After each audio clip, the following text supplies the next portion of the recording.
So before Shad was born, the day before he was born, I took Wayne and Kavina, who were 3 and 1.5, to the park near the zoo, and I pushed him around in the stroller the whole day. Yeah. Trying to get ready for having another baby. And no baby came that day. But the next morning, I was a daycare provider, and I babysat 2 little girls. Well, one little girl actually. And her mom dropped her off at 9 o'clock, and I had a little bit of contractions. And I said, today might be the day. And she said, okay, well just call and let me know, and I'll have my sister pick up my little girl if it is. And Shad's dad, Mel, he had to go to school that day. He was at the university. And he had a cell phone, believe it or not, back in 1997. And he said, only call if you know for sure you're going into labor. And at about 9:15, I was in pretty good labor, having really strong contractions, but not consistent. By 9:20, I thought I better call him. And so I called him, and he picked up the phone and hung it up. And I panicked. Oh no! So I tried him again, and he had turned the phone off. And then by 9:45,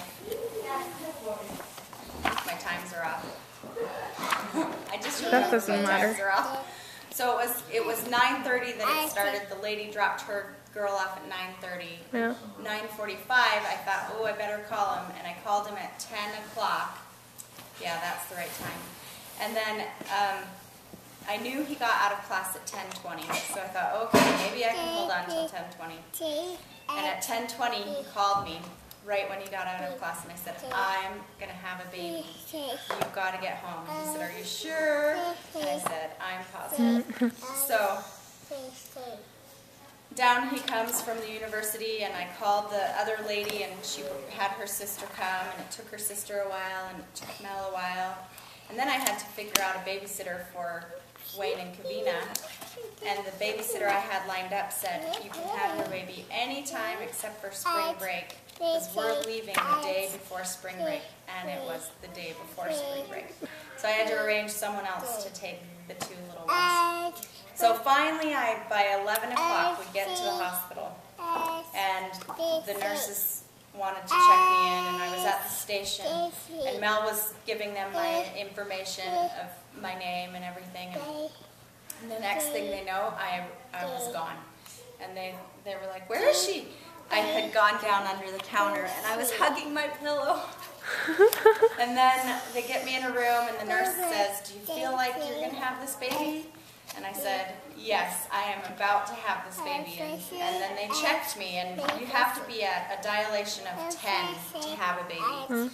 And they checked me, and I was only at a 5. And they kind of laughed, and they said, she doesn't know, you know. And so off they went. And then my doctor came at about 11:20, and he said, hey, I've been here all night. They say you're at a 5. I'm going to go home, wash up. The anesthesiologist is the man who gives you the medicine to make you not feel all the pain. He's on his way, and he'll be here soon, and then they'll call me and let me know when I need to come back. And I thought, oh no, he better not leave. And so he left, and as he was walking down the hallway, I had a major contraction. I screamed, so he came running back into the room, and he said, okay, I better check you. And as he checked me, he said I dilated from a 5 to a 10. And I pushed the baby out, and he was born at 11:30. So how fast was that? That was 10-minute time frame from the time he came in and talked to me to the time Shad was born. Wow. So the total time was about an hour. Let's see, well, it was about 2 hours from the first contraction until 11:30 when he was born, but from the time I was in the hospital, it was 30 minutes.